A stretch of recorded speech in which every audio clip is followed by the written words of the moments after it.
voir, moi je fais partie des gens qui sont aussi très très arachnophobes. Arachnophobe.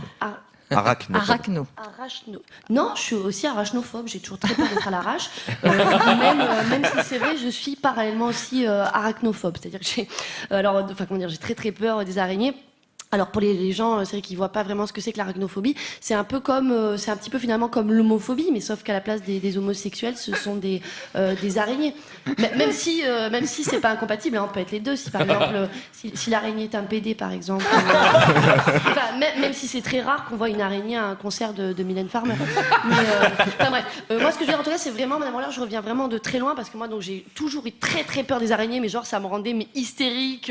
J'étais en train de hurler comme ça et les gens me disaient mais arrête, enfin c'est qu'une araignée, t'as aucune raison de hurler. Et je disais mais voilà, c'est ça, c'est pas une raison, c'est une phobie, c'est viscéral, on peut rien faire contre ça. Et c'est pour ça que moi les homophobes, je les juge pas parce que je vois que c'est pas leur raison qui parle. Non mais quand on voit par exemple le reportage avec les gens de Civitas, ben, on voit les propos sont complètement incohérents, les actes pareils, ils se rendent hystériques pour des homosexuels qui leur ont rien demandé finalement. Et ben ça m'a fait penser à moi, c'est-à-dire que moi quand je vois une petite araignée dans le coin de la pièce qui finalement s'en fout de moi, qui fait sa vie tranquille, mais ça me rend folle juste qu'elle existe, vous voyez. C'est vraiment, enfin qu'elle existait, parce que maintenant je suis plus du tout arachnophobe, puisque justement j'ai appris comme vous à connaître les araignées. Et c'est vrai que quand on apprend à connaître, finalement, comment dire, la raison, ça prend la place de la peur. Et parce que moi, j'ai trouvé qu'il y avait des trucs formidables chez les araignées. Quand on voit, par exemple, les araignées, par exemple, déjà, il y a souvent le mâle qui est plus petit que la femelle. Et donc, oui. Par rapport à l'espèce humaine, enfin, une espèce qui censure pas les femelles. Ensuite, le fil des toiles d'araignée, c'est hyper solide, hein, c'est plus solide que de l'acier à diamètre égal, donc camembert.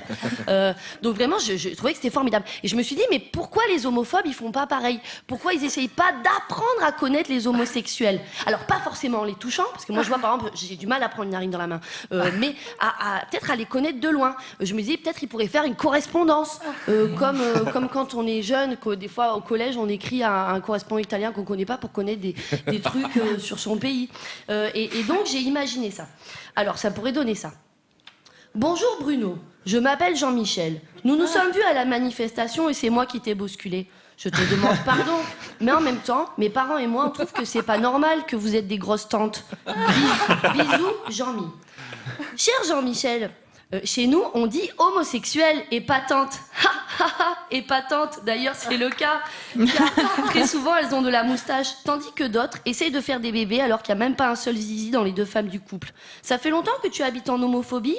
Est-il vrai qu'en homophobie, on ne se fait jamais la bise et que tout le monde a le crâne rasé? Tes parents aussi sont-ils originaires d'homophobie? Cordialement, Bruno.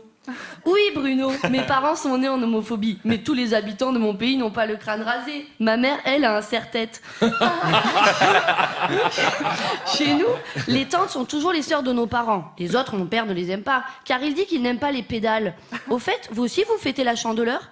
Mais bien sûr, Jean-Mi, nous aussi nous mangeons des crêpes. Ça ne doit pas être facile pour ton papa de ne pas aimer les pédales, car il y en a beaucoup. Mais chez nous, on pense que c'est bien s'il y en a un peu dans la vie.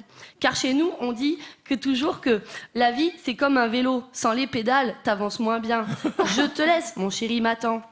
Alors voilà, bien sûr, c'est qu'une proposition, tout ça n'est qu'une fiction. Mais si les gens de Civitas m'entendent, moi j'aimerais bien que vous nous preniez au mot. Nicole Ferroni.